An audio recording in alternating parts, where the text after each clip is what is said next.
Railcannons, Ultrakill's quintessential power weapon, like the BFG from Doom, and I haven't played any other boomer shooters. However, Ultrakill is unique because every one of the 5 weapons has free variations, effectively meaning you can have 15 weapons equipped at once. So why is the only one that I literally never use this hunk of junk? Now, in order to understand why the Malicious Railcannon, or Malrail for short, is the worst railcannon in the game, we first have to talk about the other railcannons. And this thing, we'll get to that. The first and main problem with the Malrail is the fact that it shares a cooldown with the other 2 railcannons. This is of course to balance the game. Speaking of balancing, you would think each railcannon would serve a unique purpose, so you have to strategize what cannon would be best for the current scenario. So then I present you the chart. And you see the problem? Problem number 2. The electric railcannon is busted. I think all Ultrakill players can agree that the E-Rail is the railcannon you're using most of the time. Okay then, you're saying, what about the screwdriver? Everyone calls that railcannon bad. Well, the screwdriver is really good at pinning down a target. This is constant damage over a long period of time, leading to a sustained blood output and very good style upkeep. Because of this, the screwdriver can kind of act as a survivability tool in the right situation. And that's not even mentioning punching the screw, which leads to 13 total damage on a single enemy, which can easily be comboed with a red jackhammer hit to deal 20 free damage, for a cost of a railcannon charge and 1 jackhammer cooldown. Sure, with rail coining, you can easily reach higher than that, but only slightly so, and rail coining is very precise and hard to do in the heat of combat. Anyways, that's why the screwdriver can still easily fulfill its role at single target, so why can't the Malrail fulfill its role of AoE? Well, like the chart said, the E-Rail also can do AoE, and in my opinion, it just does it better. The Malrail AoE on its own is pretty much just an instant red explosion. Not too remarkable.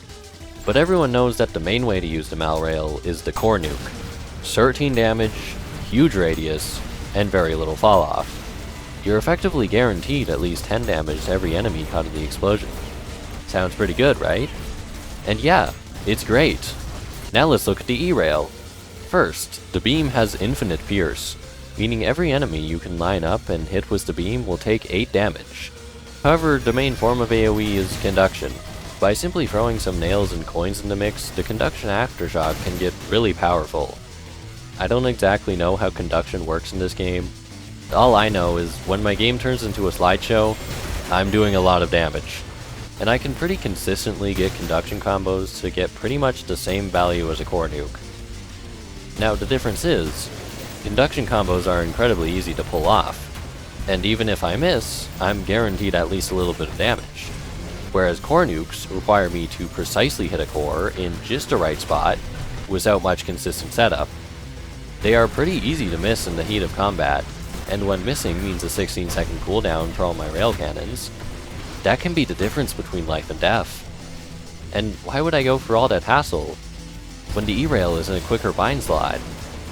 Still though, core nukes can have some utility. They are more consistent to do at a range, which isn't too terribly useful, at least in Cybergrind, but in campaign it can be pretty decent. Alright, I haven't talked about this thing yet. Problem number 3. Akita. Please nerf the Core Eject Jackhammer. This weapon is the single most versatile thing in the entire game. Yes, I'm going to say it. This weapon is more versatile than the coin gun. Bite me. How does this relate to the Malrail, you may ask? Well, it can make nukes too, without using the Railcannon charge. Now, sure, these nukes are much weaker and require a lot of setup. You know what would be really cool? If the community found a way to consistently do them. Introducing the RTC nuke, a way that you can cause a nuke with almost as much power as the Malrail, with a 3-second cooldown.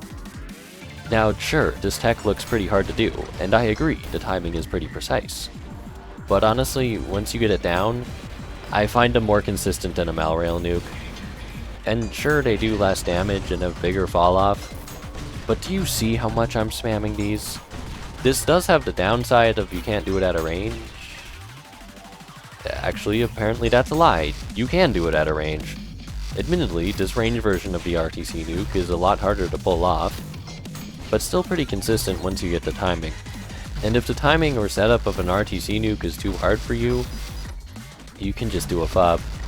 They have almost the same value, except you take 35 self-damage. Anyways, what about Malrail's last unique attribute? The instant hit scan red explosion. Well, sorry to break it to you, but the Core Eject Jackhammer also does that. With a 3-second cooldown. Seriously, this thing is busted. So because of those 3 reasons, is why I believe the Malicious Railcannon is the true worst Railcannon in the game. I still think it has some uses, mostly in the campaign, where there isn't enough space for an RTC nuke and not enough enemies for conduction. However, I wouldn't say it's the worst weapon in the game. Subscribe if you want to see me yap about that one.